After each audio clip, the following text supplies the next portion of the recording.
Chapter 5. During the journey that brought me to him, I wondered with some anxiety what his attitude toward me might be. He had suffered so much from National Socialism, suffered much more in any case than Einstein had, that he would find it difficult to be friendly. Between these two students who had played Mozart on their violins, a world had collapsed in pain, blood, and hatred. I did not feel like having to exonerate myself. I did not want to explain anything at all.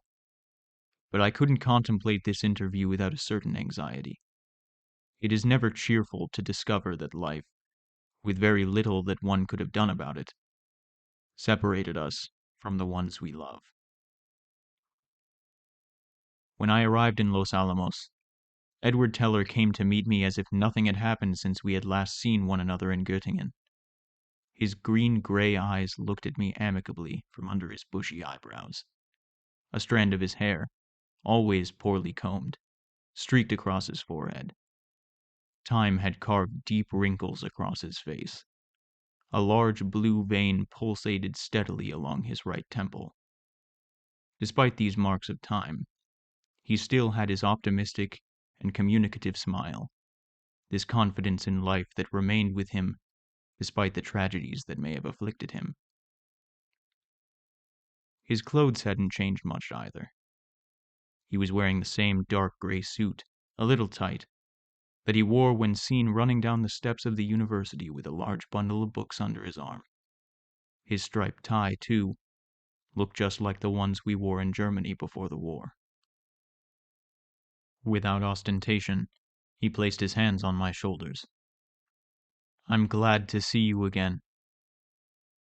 He stared at me for a long time. What was he searching for on my gaunt, prematurely aged face?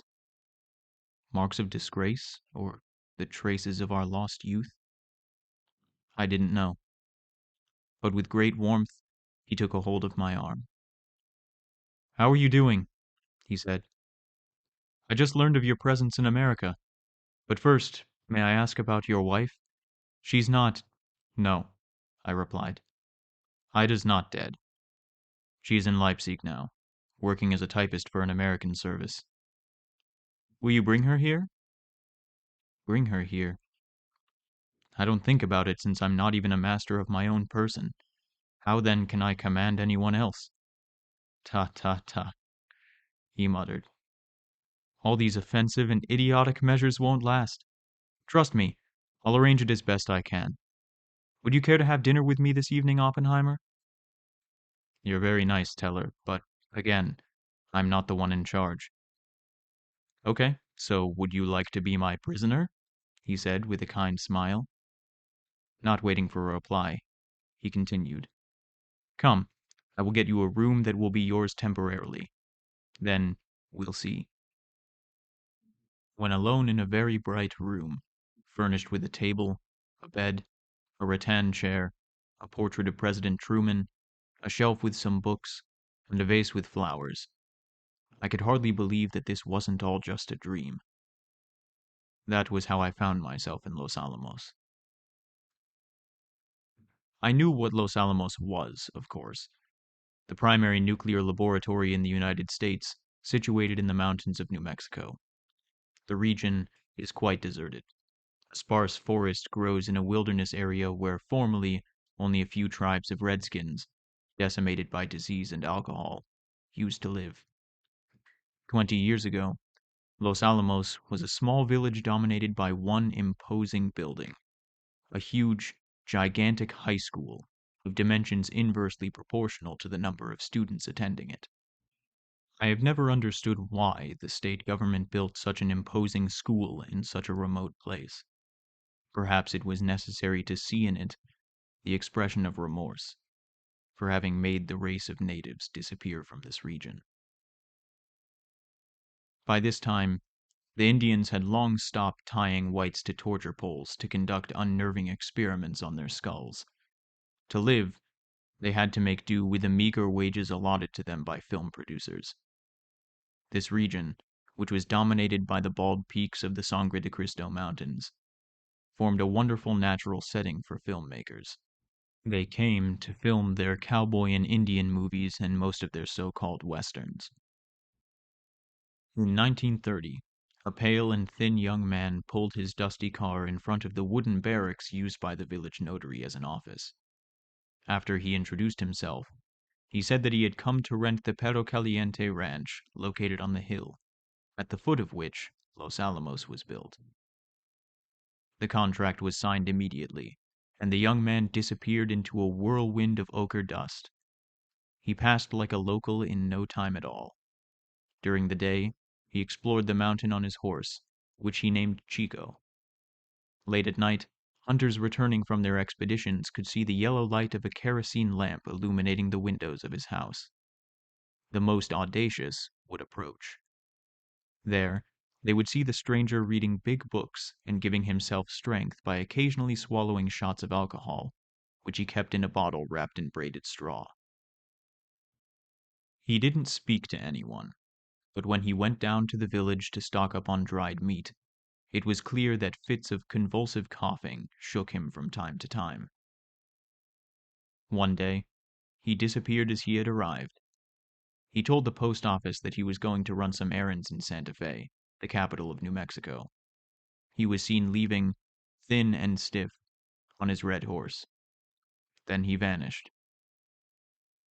A dozen years later, however, a long line of luxury automobiles, followed by a real train of trucks, steamed into Los Alamos.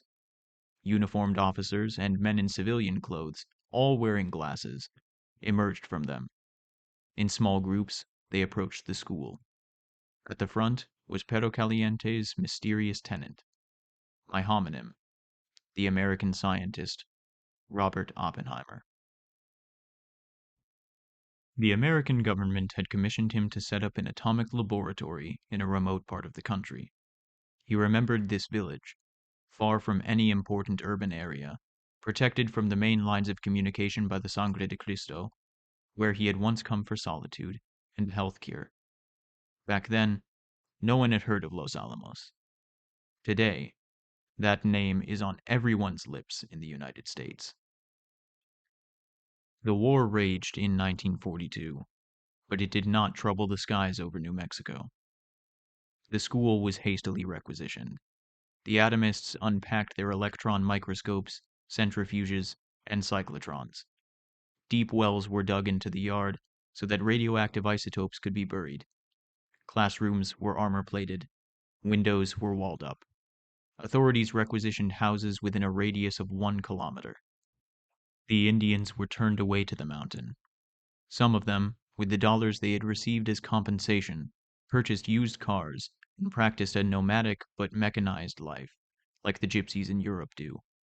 Others solved the housing crisis sparked by the invasion of technicians by purchasing trailers in Santa Fe, where a traveling circus liquidated its old equipment. All of this picturesqueness is now gone. The inhabitants of Los Alamos reside in new homes, which offer the most modern comforts. The Redskins would find it undignified to be extras in movies.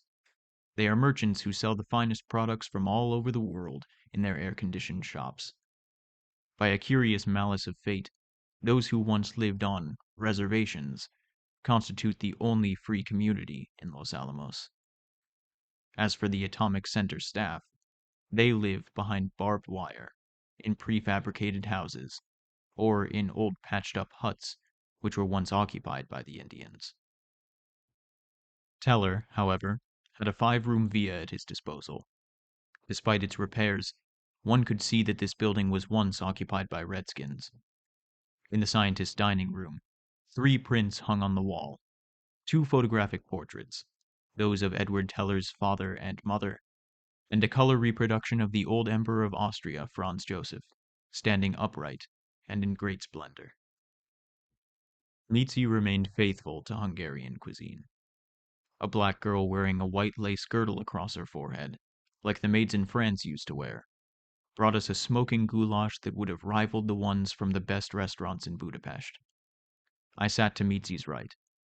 In front of me was Enrico Fermi, his wife, and a stranger introduced to me under the all-purpose name of Arthur Smith.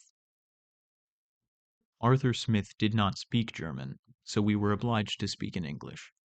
Occasionally, Fermi had some difficulty with this language, so he clarified the more delicate points of his reasoning in his mother tongue, Italian. Teller then acted as an interpreter and translated the Latin scholar's phrases into English and German. Smith barely uttered a word during dinner. I was convinced he was there just to watch over us.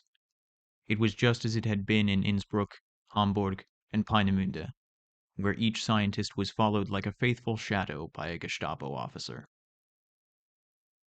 Smith's presence visibly irritated Fermi, who blatantly turned his back on him, never addressed him when he spoke, and made very cruel remarks about America and the Americans. "It is a gigantic country," he said gushingly. "Just think, when I activated the first atomic pile in Chicago, Professor Compton, who at that time was my boss, telegraphed Conant, the rector at Harvard University, who is now the United States ambassador in Bonn. The Italian navigator has landed in the New World. Good heavens, I had to be for them a Christopher Columbus of the atom. I'll spare you the facial expressions he made when he approached me. He stared at me from every angle. He had a huge grin on his face. After about an hour, he left completely stupefied while he hit his forehead with his index finger." I could barely keep my composure as Fermi multiplied grimaces and gestures. "After Chicago, Compton asked me what reward I wished to receive," Fermi continued. "Why don't you get me a good bottle of Chianti?" I replied. It was a joke, but these people have the sense of humor of a rolling mill. He thought I was being serious, so he called every Italian restaurant in New York to request a bottle. The next day, he came to see me, very distressed, his face full of remorse. "To celebrate Rommel's victory in North Africa, your Italians drank all the Chianti in New York. As you know, we are at war with Mussolini, and it's hard for us to get a hold of Italian wines. But, if you don't mind the ones from California, I can get you a whole barrel." Fermi burst out in a terrible laugh that rattled Mizzi's dishes. His wife, Laura, intervened. "Enrico, lascia questo." "Bene, cara, bene." It was the first manifestation of a feeling that would later be confirmed. Enrico Fermi had never consoled himself for having been forced to flee his country. Born in Rome in 1901, he had suffered in infancy and persevered in order to be able to study. From a poor family, he clashed with the self-importance of the ruling class and the Italian bourgeoisie. But that never kept him from worshipping Italy and from being, on all occasions, an exalted and fervent patriot. In the year of Mussolini's march on Rome, he obtained his physics diploma. In 1928, he married Laura, the daughter of an Israelite official. In 1929, he was appointed professor at the University of Rome. Mussolini's regime never found an opponent in Fermi. However, when Hitler became the Duce's ally and certain racial laws were applied in Italy, they began to look for a quarrel with him. He chose to leave. While exiled in America, he continued to proclaim his love for Italy. At the risk of scandalizing politicians who visited him, he would even say that if not for the neighboring presence of Hitler and his cursed National Socialism, fascism was the best system that the Italians had known in 100 years. Such an attitude, despite being tempered by the gentleness and moderation of the sweet Laura Fermi, could only get him into trouble. An eminent scholar who had rendered to the United States the most important services in atomic research, he was denied permission to spend a holiday in his homeland for 9 years. Not until 1954 did he obtain his visa. On his return, a cancer in the throat took him away in a few months. But he died happy. He had seen his homeland again.